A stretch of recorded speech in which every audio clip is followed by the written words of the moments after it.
So my style of guitar playing is really a mixture of every style of guitar playing that exists.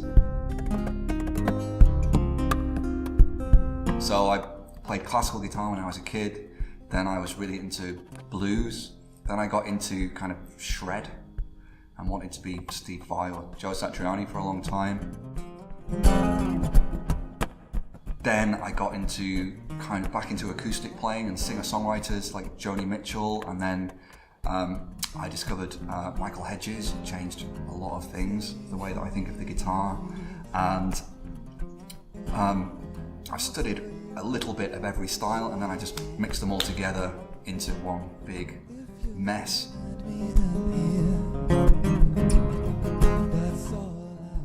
My setup in terms of technology has changed a bit recently, but basically what's happening is I have multiple pickups inside the guitar. So there's 3 pickups, and I need to get all those out of the guitar, get them all mixed together, and then I like to apply my own effects, sound effects to that. And then I also have my voice to think about, and I like to put my own effects on that as well. And the reason for that is just from years of playing shows where it's just me in a pub with my own PA system, and if I want to have reverbs and delays and things that change for different bits in the songs, then I have to do it myself with pedals.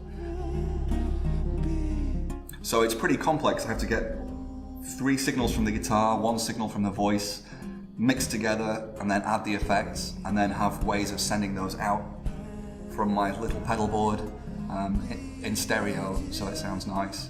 And so it's been a lot of experimenting over the years with boxes and pedals.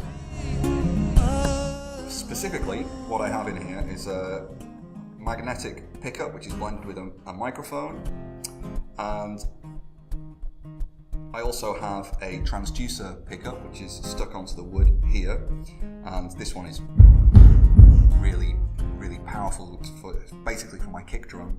So the magnetic pickup just does the strings, the microphone does mostly percussion and it's quite trebly, and then the transducer does percussion and kind of guitar or strings, and it's more bassy. And they come out through, one of these is stereo and one of them is mono. So those are the 3 signals going down these 2 cables. First goes into the octaver, which adds another layer of bass just to the sound of the strings. And that one mono cable goes into this box, and in here it gets some reverb and delay added to the guitar, and my vocal also goes into this box and gets reverb and delay added, and then it all comes out and goes to the sound engineer. And there's lots of ways that you can come out of this box.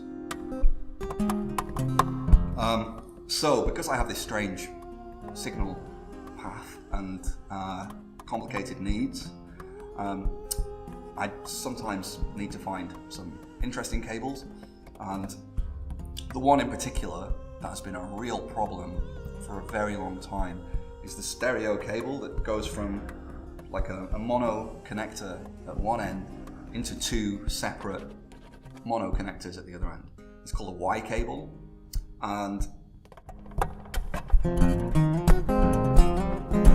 like a stereo cable at one end, which is really good. Instead of 2, sometimes you have 2 mono cables going into 1 plug, which is a disaster because they break all the time, believe me. And then at the other end, they made it into these 2 braided cables where the 2 braided ends are, and so they're really strong, and it's like there's no problems in terms of having too much cable going into the plug, and it's really flexible, so you can wrap it around your pedal board in any weird way. So yeah, I never saw a design anything like this before, and it's kind of perfect. So that's really great. And then I ended up finding the company KLOTZ that makes these cables. Only time I had a problem with one of these cables was because I lost it. That's the time. Yeah, I think the sound engineer in the venue thought it was his cable and took it home, which happens all the time. So that's the only time that I had a problem, but so far, like, just zero problems, and that's like just one headache removed from touring.